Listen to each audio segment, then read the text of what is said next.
box finders. What this is, it's something I found on Amazon. Seemed pretty cool. So our first part of this is going to be finding electrical boxes buried. I've got a technique, but we'll see how these work too. And then the second part of it is these. It's a cut-in light box, and I'll do a quick demo on these and see how this works. I've never used either one of these before, so we'll get started on trying to find where this box is. Now, if you work on a construction site, cats bury your boxes, it's a bear, but there are a couple of techniques. So before I use this product, let me show you how I would look for a box. Okay, quick and dirty. We have our old man rule, but for me it's a stick rule, and it is vital. You have to have one. A fish tape or a tape measure bends, goes with this doesn't. So anyhow, we know if we check some of our other boxes, let's just say they're 18 inches to the bottom. So now we know that if we have our measurement here, let's find 18 inches to the bottom. Okay, we know that. If you have them, so you put a mark, okay, they're 18 inches. 16 inches on center, wherever your center is. Okay, boom. I drive my screwdriver in there, feel around, and I know I can hear the wires. Okay, now that's how a pro finds them easily. It doesn't make a lot of holes. If you make a lot of holes, big deal. So you just run a little bit of drywall mud over that, and you're good. Okay, now let me show you how the drywall guys find your box. Not so pleasant. When the drywallers know your height or your studs, what have you, it doesn't matter. They stick this thing in there until they find it. Just the way that they do it. Not all of them, but a lot of them do.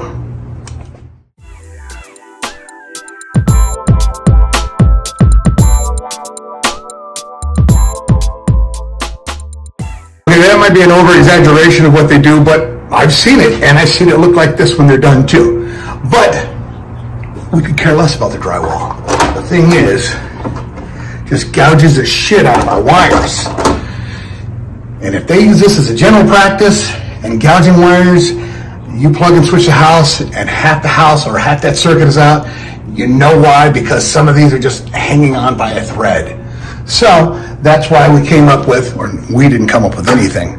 That's why whoever came up with this little doohickey wanted to defeat that from happening to you all the time. I don't know if he's an electrician, just some guy. But let's see what this does, because this guards the wire. It shields the wire. It goes in over the wires, and it has this point. So when they put the drywall up, it's supposed to pop right through to there, and you know exactly where that plug is. So it's like they don't even have to mark it out. It's easy to find. So let's check this part of it out. All right, let's see how it fits. So I just stick it in the box, same width as the box, and then it fits. It goes all the way to the back of the box. The only thing that does poke out is a pokey thing. So, all right, let's put a sheet of drywall over that, push it in, and we'll give that a try. Okay, here's the test. Let me see how it works. Push the sheet of drywall over it. Let's say I'm drywalling, and this is an 8-foot piece. Let's see. Push it in.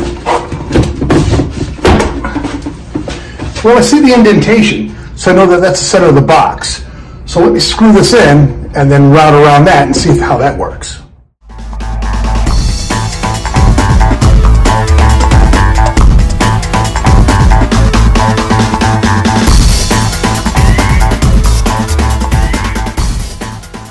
Now, regardless of what a mess I made out of that hole, the wires are protected.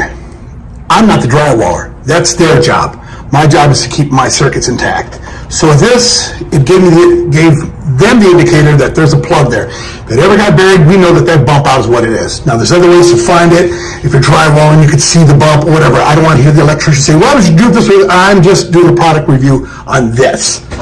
Pull it out, wires are intact.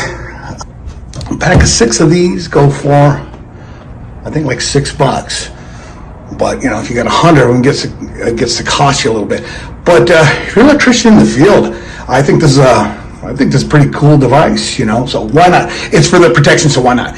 So that being said, now we're going to do the second part of this, which is that little cut-in box. So we'll take a quick break for tacos and maybe beer, maybe. And then let's check out that cut-in box.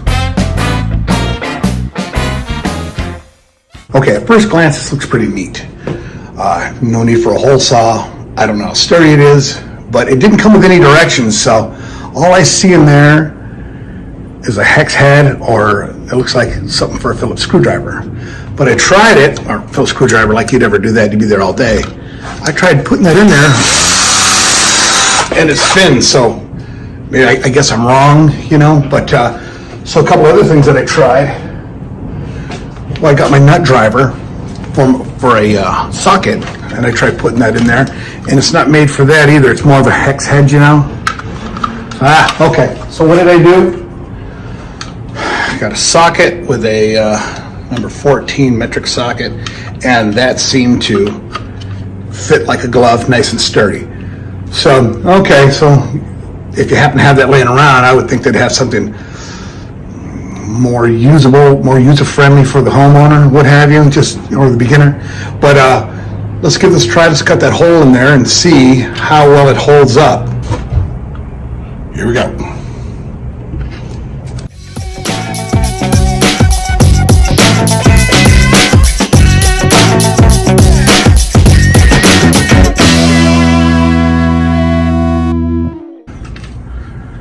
Takes a minute, but not too shabby, I guess, you know. I don't know how it dulls out, if it dulls out or what have you, but it's pretty good, I guess, instead of a hole saw. But these big teeth sure made a hell of a mess with all that drywall dust. Let me check one more thing out about this. It has these release tabs. Now, I don't know what they're for. If these are to release this part, to release it to get the drywall out of there. Let me struggle with this here for a second. Okay, great.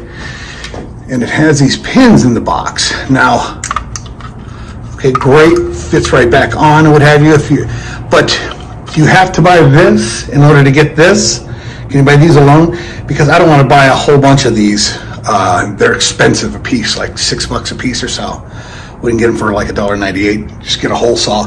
But I mean, I guess pretty cool. But I don't know if this thing is to pop that drywall out and hey, look at me, I got the drywall out. Or, you know, because usually with a hole saw, you just pop through the back and it pops out. But for them to go through all that engineering, it seemed like a waste. So I don't know if you could buy these boxes separate. Both these items I got on Amazon. I just looked up gadgets, but I just thought I'd give the try out for it. And then, of course, it's got the cutting box. Has a little tabs. They pull you into the box or what have you. I don't think you need me to show you how to screw in, you know, a few holes. But simple. I mean, if you don't have a hole saw and you want to pay a couple more dollars each, get those babies. Not too shabby. Okay, well, thanks for watching, everybody. You know I appreciate you. Like and share. I need that from you. And yeah, have a nice day. And I'm going to enjoy this 110-degree heat in Las Vegas. So check back with me soon.